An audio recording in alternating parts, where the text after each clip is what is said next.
presença. O companheiro Eduardo sempre jogou um papel importante aqui. Nós reconhecemos o seu esforço. É um companheiro que sempre, quando nós precisamos, está presente. Passo a palavra agora ao companheiro membro da Diretora Nacional, da Direção Nacional da Corrente do Trabalho, o companheiro Marcos Socol.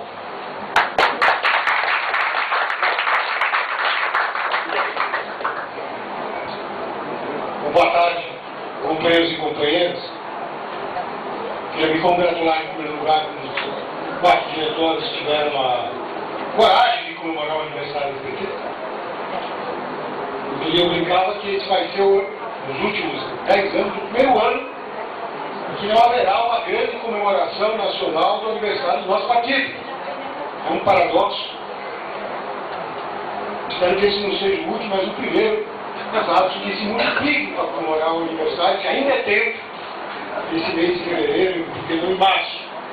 O partido foi fundado, né, dizendo o seguinte: o PT nasce da decisão dos explorados de lutar contra o sistema econômico e político que não pode resolver os seus problemas, pois só existe para beneficiar uma minoria de privilegiados, diz o manifesto de fundação do PT. Eu também não terei essa página, entre outras. Eu queria chamar os companheiros a uma reflexão, não é? O sistema da minoria privilegiada está aí, a exploração continua. Naturalmente, a situação não é a mesma. Houve avanços. Esses avanços têm a cara do PT. Inclusive, antes do governo, ia chegar no governo federal e mesmo depois. A reflexão é como entender esse inédito ataque representado pela ação penal 470. Eu acho que um aspecto é que aqueles que vinham nos engolindo até um certo ponto, que vinham tolerando conquistas dos trabalhadores, o campo da cidade, vinham impondo pouco a pouco, cansados de perder as eleições, talvez, incentivados pela volta dos golpes de Estado no Paraguai, em Honduras, além de outras tentativas fracassadas, todo o apoio do imperialismo norte-americano, possivelmente levando isso em conta ainda, e finalmente espremidos, eles mesmos, pela contração das margens de lucro no contexto da crise econômica capitalista que nós estamos vivendo, resolveram, não sei se partir para a ignorância, Pisolato, mas ouvindo você falar, né, depois de ter visto as provas, realmente é partir para a ignorância.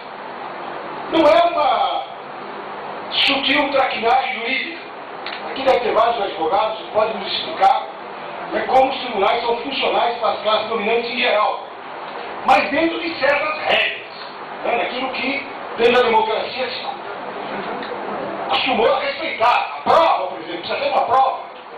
Provas, às vezes, são fabricadas. Muitas vezes, provas fabricadas são depois desmontadas. Nesse caso, se prescindiu de provas. Então, nós estamos indo muito longe. Nós estamos indo muito longe, quero crer, que apesar de que os principais motivos que levaram à fundação do PT, tal como o manifesto expressa, continuam colocados, penso eu, o principal está por ser feito, o muito pouco que foi conquistado até aqui é uma pedra no sapato e resolveram revertê-la. Revertê-la começou por a qual o PT. A quando o PT, como na minha opinião está, lá, a prova é o 23º aniversário do PT. É quase patético falar isso aqui, mas na luta de classe o realismo deve ser, né, uma bússola. Nós não podemos perder o senso da realidade. Quando eu era muito jovem, eu não vou contar aqui, como já contou seu passado, não vou fazer isso. Quando eu era muito jovem, eu confundia a minha consciência com a consciência do povo. Eu aprendi a ser realista. Então sejamos realistas. Esse partido está sendo atacado e não está se defendendo. Por que a direção não defende o seu próprio partido?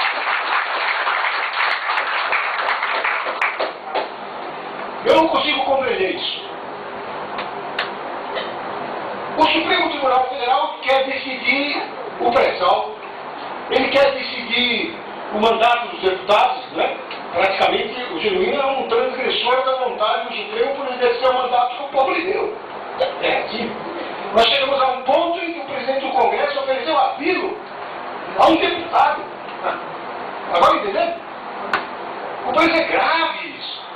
Não é um deputado traquinas extremista que cometeu uma insanidade, mas que deve ser protegido. Não! É o antigo presidente do partido do governo, que se vê ameaçado no mandato. É uma judicialização que está em curso contra a democracia. É um processo de esvaziar de qualquer modo o jogo ali onde você não pode ganhar. Você não pode ganhar a eleição para presidente, você não pode ganhar a eleição para o Congresso, você tranca as mãos do presidente e esvazia de poder no Congresso e manda através do Judiciário. Nós estamos no limiar desta era. Se é que ela já não começou, nós estamos no limiar desta era. Tiveram razão os governos do Equador, da Venezuela e outros que compraram essa briga logo de cara. Que não buscaram um compromisso impossível com instituições podres, construídas por oligarquias, servas do capital internacional, e que fizeram, com limites que a gente pode até discutir, mas fizeram uma revisão em profundidade das instituições até. Porque no Brasil não foi feito, companheiros. E se alguém achou que ia governar 10 anos e enganar os homens, bom é ele, os homens não se enganam. E na primeira oportunidade estão pagando, cobrando o preço que eu não estou disposto a pagar. Vejo com satisfação que nem o Genuíno, nem o prisionado por Cidadão Paulo por isso estão dispostos a pagar. Porque nesse momento a consciência individual pesa. Nesse momento o homem é o homem. Ou ele perdeu a coluna vertebral e se deixou, se deixou seduzir por páginas viradas. Da minha parte, como eu queria só lembrar que fiquei constrangido na Elui. Não sei se tinha mais gente aqui. Não apenas porque faltava gente no plenário, no palanque, dos ex-presidentes, não apenas por isso, mas principalmente porque a militância foi destratada. Tive a impressão que teve aquele monte de partido lá em cima, aquela bruta oposição, a militância já podia ficar perguntando ou ir para casa mesmo.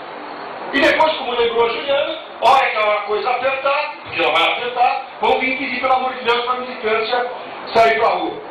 A militância não tem faltado, companheiros, mas ela não está condenada a ter que responder ao desprezo desse homem. Ela não pode ser condenada a isso. A direção do partido vai se reunir novamente no mês que vem. Vamos ver se amadureceu de agosto a novembro, para março, uma disposição de enfrentar um ataque que é, na minha opinião, incontornável. Contornável até porque, como foi lembrado aqui, no caso da USP, a procuradora lá também está dispensando provas. Culpa coletiva. Não tem como individualizar as responsabilidades entre os jovens. Não, mas eles são coletivamente omissos. Logo responsáveis, logo cadeia neles. Domínio do fato. Se o PT não se defende, minha gente, quem nesse país está em condições de se defender? Qual dirigente sindical se sente seguro no enfrentamento? Qual trabalhador sem ideia que tem algum respaldo? Então a responsabilidade que eu acho que nós todos temos de prosseguir no caminho que está aberto. A direção do partido diz que vai defender, vai fazer uma campanha para a regulação da mídia. Diz que vai fazer uma campanha também para uma reforma política. São as duas tarefas que ela propôs para o partido esse ano. Eu não quero nem entrar numa discussão que precisaria fazer sobre a dimensão da reforma política, ou qual é a melhor forma de defender, de conseguir regulamentar uma mídia. Eu me perguntaria antes, deixa eu perguntar para vocês, quem vai fazer a reforma política? Quem vai regulamentar a mídia? O Congresso do Sarney, agora do Renan Calheiros, na Câmara do Carlos Henrique Alves. Então, resta-nos um debate a fazer sobre os caminhos que teremos que criar para ter instituições democráticas dignas do povo. E não o contrário, fazer o povo se conformar à indignidade de instituições como as que a gente ainda hoje tem nesse país. É um caminho longo, complexo. A constituir de modo democrático de refazê-lo não é fácil, não é para segunda-feira, mas estou certo que quanto antes começar, menos percalços, menos situações como as que nós estamos vivendo hoje, vamos ter que enfrentar. Não sei se a discussão do PEC, esse ano vai ter eleição do PT. Então aqui a maior parte deve saber. Não sei se a discussão que vai ter interna no partido vai dar conta disso. Mas minha opinião é simplesmente a única questão que ela tem que dar conta. a maior unidade do partido para defender o que está sob ataque, enganam-se os que acham que podem virar a página, inclusive acho que estão enganados no aspecto. Virar-nos, ela não vai virar. E, com duas últimas coisas. Como corrente e como membro do diálogo petista, há 3 meses nós nos engajamos em algo que a gente considera da maior importância. Promover e apoiar todo aquele ato, iniciativa de debate, melhor ainda de ato público, melhor ainda se sair na rua. É difícil sair na rua, tem muita gente com medo de apanhar se sair na rua. Informo para vocês, leiam o Jornal do Trabalho, que na Bahia os companheiros tiveram a iniciativa e na mudança do Garcia, em pleno carnaval, saíram na rua com cartaz, se cagando que iam apanhar, porque a direção toda dizia, vai ter que tirar vocês da cadeia. Eu tenho uma testemunha da Bahia aqui, foi o contrário, foram aplaudidos, não vou dizer que o povo se levantou, seria um exagero, mas foram cumprimentados ao longo do trajeto. Então, companheiros, não é tanto quanto parece. Eu, às vezes, acho que tem mais gente que acredita na Globo dentro do PT do que no povo brasileiro, que acredita na Globo. Eu acho que é uma espécie de inversão das coisas. A coragem, eu já aprendi cedo isso também, não resolve a luta política. Mas sem coragem, tem medidas sobre o que está se fazendo, sem coragem não vai se fazer nunca coisa nenhuma. E eu termino controle então todos os companheiros, para muito além do diálogo petista, que é assim, que todo o partido se envolva, para a gente ir para os sindicatos, ir para as associações de classe, para as faculdades, para levar a discussão, levar os argumentos. Não sei se vocês tiveram oportunidade. Eu, por circunstâncias pessoais, seja familiares, seja do WhatsApp, verifiquei que quando você dá os argumentos, a força do Supremo Tribunal Federal, a grande unanimidade, que no Brasil se sabe que a unanimidade é boa, desmonta com uma facilidade impressionante pela fragilidade. Como eles partilham pela ignorância. Nós temos que ter um mínimo de responsabilidade. Eu acho que esse ato é uma demonstração de sensatez e responsabilidade dos companheiros aqui da Zona Norte. Vocês estão de parabéns, muito obrigado.